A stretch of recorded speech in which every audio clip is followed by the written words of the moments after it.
Peter Del Penna here with USA fast bowler, or should we say all-rounder, Cameron Stevenson. Not yet. Probably not yet. Man of the match, though, for contributing on both sides of the ball, an unbeaten 33, very crucial unbeaten 33 coming in at number 10.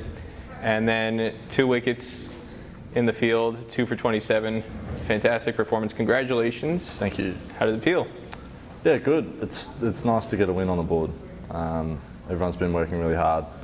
And it's been pretty unrewarding so far, so to get a win on the board and a couple of points and for the boys to be going home on a bus happy together is it's a nice change and it's a welcome change.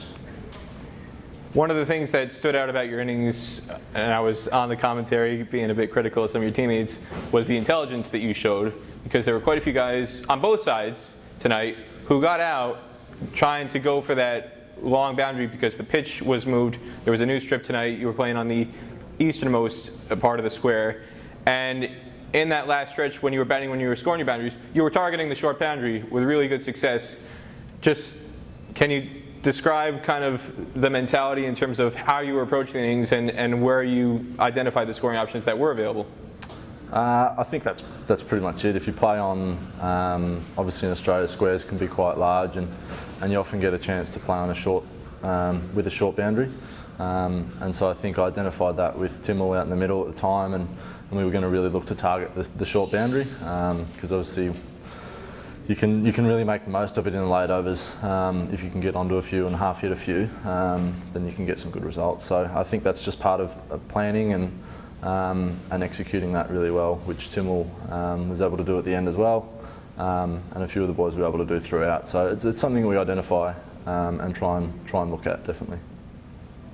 Timmel's role, he top scored, and he helped stretch out the innings in a crucial stage where USA had been losing wickets. Batting with him and the amount of experience that he's had in first-class cricket, what did he do to help complement you that put you at ease?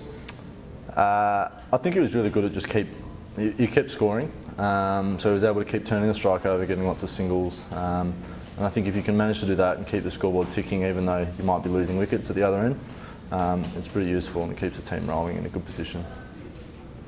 The fielding performance, Elmore Hutchinson hasn't had too many opportunities bowling this tour, but comes out with 2 wickets early on in the chase, and then you were able to follow up on that. Bowling in partnerships is something USA has struggled with, but you guys did that very effectively tonight with the new ball. The pitch looked like it was a bit sluggish. How did you and he seize on kind of the nature of the pitch in terms of the length you were bowling? Because it looked like you were trying to target a back of a length for most of your spells. Yeah, Ellie bowled really well, even Rusty at the start, and all throughout tonight I think all of the bowlers chipped in with a wicket at one stage or another. Spinners bowled really well in partnerships, like you say, is really important. So to be able to keep the run rate down, it enables you to put pressure on. Hitting that back of a length is generally a pretty good area in one-day cricket. If you can restrict the scoring, then generally you can go a long way towards winning the game, and I think all of the bowlers, Nosh was brilliant tonight after probably a couple of tough games for him. So the fight he showed to come back and bowl brilliantly tonight. Bobby with a couple of wickets as well. Elmore, like you said, with the new ball, he did it the other night, he bowled really well, and just hitting that length and getting a bit of movement with the new ball, everyone's playing a really good role at the moment.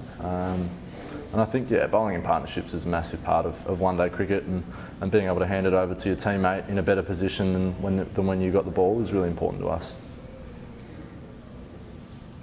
Just the score at the halfway point, you guys had struggled chasing similar totals, knowing how hard it was to kind of grind out runs on this pitch, and the role that you played in getting USA above 200. Having gone through the experiences that USA had struggling to chase, how confident were you guys that this would be a struggle for the West Indies emerging side to chase?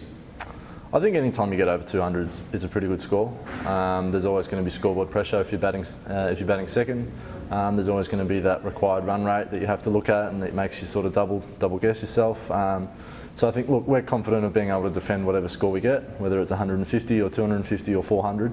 I back our bowling unit to bowl really well and execute under pressure and get us into some good winning positions.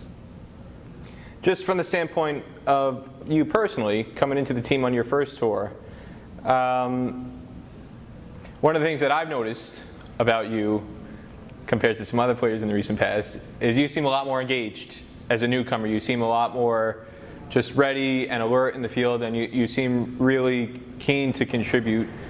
As a debutant in this squad, what has been your comfort level in terms of adjusting to a new playing group and how that's impacted your performances on this tour? I think the playing group's brilliant. They've been really helpful in helping the newcomers like Ian and I adjust, and having a really helpful environment's been really beneficial for both of us. Having gotten this win now, you're off the hook in terms of getting that Monkeys first victory. off the back, yeah. Exactly. Going forward, your semifinal hopes are still alive. You guys have arguably been in 3 of the 4 losses that you fell short in. Getting over that hump, what is the confidence level in terms of still feeling like you've got a realistic chance to make the semifinals? Yeah, I'm going to back our team in every day of the week, and I think if we win all 4 games, well, the last 3 games, including this one, then the ball's in our court and we've just got to keep playing good cricket, hopefully get some good momentum going into the next one-day series. And I think the whole group's really confident in ourselves and in our own ability and just being able to execute our skills now and get that little bit of polish. And I think we've got a really strong squad that can go really, really far. Anything else you want to say about tonight's victory or thoughts heading into the next match against Trinidad and Tobago at Queen's Park Oval? No, I think it'll be a good game and hopefully both teams bring some good fight and we can get another win on the board.